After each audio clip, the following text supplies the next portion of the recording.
Op aarde gebeur vreemde dinge. Die mensdom het vergeet hoe om na die maan te vlieg.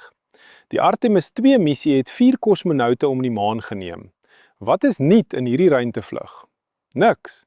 Baie van julle was nog nie gebore toe kosmonaute vir die eerste keer na die maan gevlieg het nie. In 1968 het 3 mense om die maan gevlieg. Die projek is Apollo 8 genoem. Na 'n halwe eeu het mense iets wat lank gelede gedoen is, herhaal. In die verlede het die mensdom baie hard die maan bestudeer. In die 1960s het 'n toestel amper elke maand na die maan gelaai.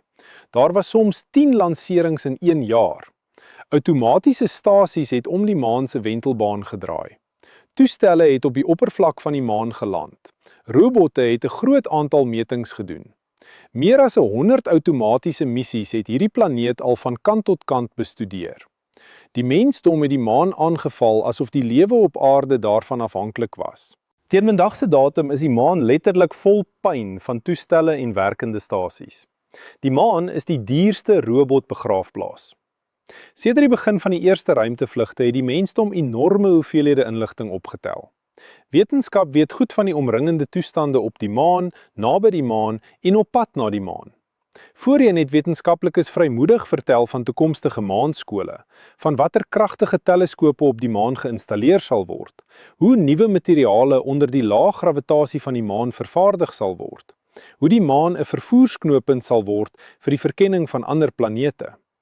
Alles was gereed. Vuurpyle, ruimteskepe, ruimtepakke, lewensondersteuningssisteme, kommunikasie en ander tegnologieë. Maar toe het vlugte na die maan skielik geëindig, sonder verduidelikings. Vir dekades is daar eenvoudig vergeet van die maan. Daar is opgehou om outomatiese toestelle na die maan te stuur. Soos of die mensdom genoeg gespeel het en die maan oninteressant geword het. Maanprojekte is verwaarloos, soos 'n kind wat 'n vervelige speelding neersit. Vandag is die belangstelling in die maan hernie, maar dit lyk asof moderne wetenskaplikes en ingenieurs skielik alles vergeet het wat hulle voorheen geweet en gedoen het. Waarom 'n nuwe raket Space Launch System maak? Voorheen was daar 'n pragtige raket, Saturn V. Die raket het mense baie suksesvol na die maan geneem. Vandag vervoer ons kosmonaute en vragte na die internasionale ruimtestasie op skepe wat in die 1960s ontwikkel is. Hulle doen dit uitstekend. Die ontwerp is tot die hoogste betroubaarheid geoptimaliseer. Waarom 'n nuwe raket uit dele van die Space Shuttle saamstel? Wernher von Braun het sy reuse raket Saturn in 5 jaar gebou. Von Braun het nie eers 'n sakrekenaar gehad nie. Hy het 'n kulman en 'n liniaal gehad. En binne 5 jaar het 'n kragtige raket op die lanseringstafel gebrom, terwyl dit vlamme uitgegooi het. Space Launch System is oor 10 jaar gemaak. Hulle het glo 'n nuwe ontwerp uit dele van die Space Shuttle saamgestel. Hulle het op superkragtige rekenaars staat gemaak.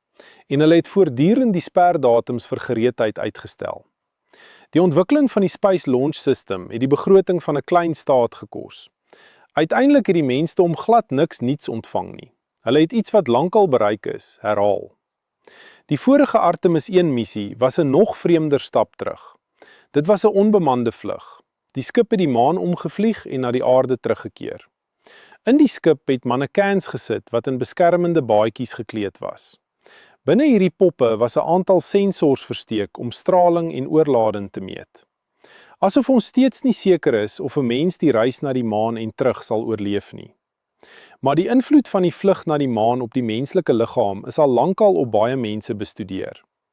50 jaar gelede het 24 mense op die maan en naby dit gebly. Hulle het almal oorleef na die vlug. Niemand het gesterf weens stralingsbestraling nie. Sommige leef vandag nog. Byvoorbeeld Buzz Aldrin, die tweede mens wat op die maan gestap het. Baie energieke ou man. Waarom mannequins in beskermende baadjies stuur? Is ons bang vir straling wat baie jare gelede veilig was? In die 1960s het die wêreld by swart en wit skerms stilgehou. Mense het geglo dat ons binnekort na die maan op vakansie sou vlieg. 'n Toeristereis na 'n ander planeet het soos die naaste toekoms gelyk.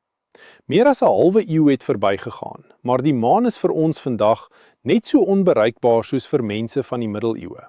Wat gebeur? Dit is nie vooruitgang nie. Dit is 'n remake van 'n fliek, soos in Hollywood, 'n heropname van 'n ou storie vir jonger kykers, met die toevoeging van nuwe spesiale effekte. In werklikheid was die Apollo-missies 'n teaterproduksie. Die landing van mense op die maan is in 'n ateljee verfilm. Dit is duidelik op die amptelike foto's. Maar die belangrikste is dat 'n superswaar raket glad nie nodig is vir mense om na die maan te vlieg nie. Wat 'n verrassing. En hoekom word hulle dan gemaak? Met hierdie vraag moet ons regkry.